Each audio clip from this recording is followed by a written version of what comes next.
গর্ভে সন্তান থাকা অবস্থায় কি কি আমল করলে সন্তান নেককার হয়।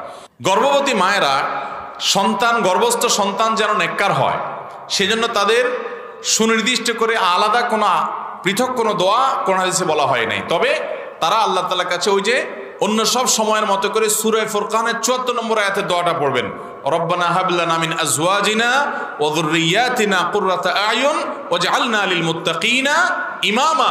আল্লাহ আমার রব, আপনি আমার সন্তান সন্ততি, স্বামী স্ত্রী, আমার জীবন সঙ্গী সবাইকে মুত্তাকিদের ইমাম বানায় দেন, চক্ষু শীতলকারী বানায় দেন।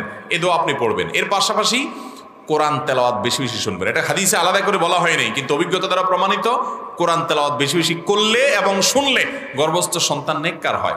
গান, হারাম জিনিস শুনবেন না, হারাম জিনিস দেখবেন না, এই টাইমটাতে অন্তত গুনাহ থেকে বেঁচে থাকবেন। এবং সবচেয়ে বেশি গুরুত্বের সাথে যেটা কমেন্ট হলো যে হারাম খাবেন না।